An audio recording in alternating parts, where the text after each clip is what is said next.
여러분 안녕하세요. 오늘 이 시간에는 돈을 모아야 한다는 건 알겠는데 이상하게 월급만 받으면 다 써버리시는 분들 많이 계시죠? 오늘은 이런 소비 습관을 챗GPT에게 어떻게 상담할 수 있는지 지금 한번 보여드리겠습니다. 질문 내용은 이렇게 할게요. 저축을 못하는 사람은 어떻게 해야 하나요? 이렇게 답변이 나오고 있는데요.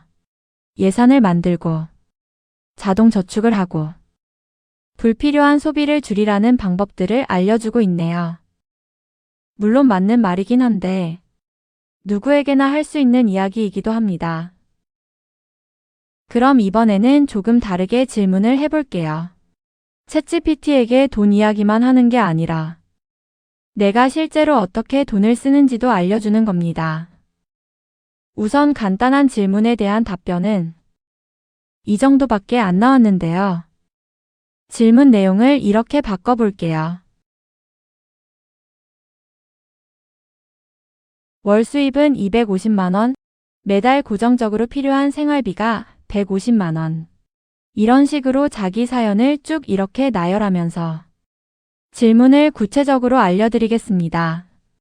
이번에는 답변이 상당히 달라졌네요. 제가 모든 소비를 포기하고 싶지는 않다고 했기 때문에 무조건 쓰지 말라는 방식보다는 제가 실제로 지킬 수 있는 범위에서 규칙을 만들어주고 있네요. 예를 들어 이런 규칙이 나왔네요. 이런 식으로 5가지를 제시했는데요. 이렇게 챗GPT에서 몇 개만 만들어 달라고 숫자를 지정할 수도 있습니다. 그리고 너무 많은 내용을 한꺼번에 받지 말고 필요한 만큼 정리할 수 있어요. 그런데 이 방법만으로도 나에게 너무 어렵다고 느껴진다면 어떻게 될까요? 그냥 다시 질문을 입력하시면 돼요. 이런 식으로요. 이 중에서 가장 지키기 쉬운 규칙 3개만 남겨주세요. 그리고 돈을 관리하는데 하루 5분 이상 사용하지 않는 방법으로 바꿔주세요. 이렇게 다시 입력을 하시면 됩니다. 이렇게 하면 또 대답이 바뀌어요. 챗GPT가 처음 알려준 방법을 그대로 따라야 하는 건 아닙니다. 너무 어렵다면 쉽게 바꿔달라고 하면 되고요. 너무 많다면 줄여달라고 하면 되고요. 시간이 없다면 사용할 수 있는 시간까지 조건으로 넣어주시면 돼요. 어렵다라고 하는 거는 더 쉽게, 많다고 하는 걸 줄여줘. 시간이 없다고 하시면 5분 이내에 포기하기 싫다. 이렇게 하시면 조건에서 아예 빼시면 되세요. AI를 처음 사용하시는 분들은 한번 질문하면 그 답변을 그대로 사용해야 한다고 생각할 수도 있어요. 하지만 챗GPT는 이렇게 계속 대화하면서 답변을 바꿀 수 있어요.